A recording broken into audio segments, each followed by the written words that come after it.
تبارك الذي جعل في السماء بروجا وجعل فيها سراجا وقمرا منيرا وهو الذي جعل الليل والنهار خلفة لمن أراد أن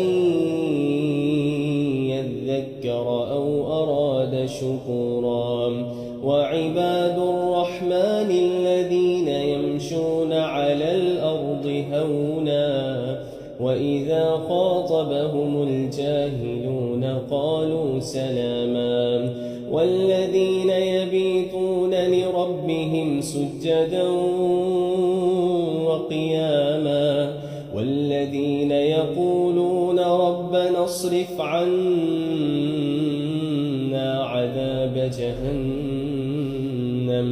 إن عذابها كان غراما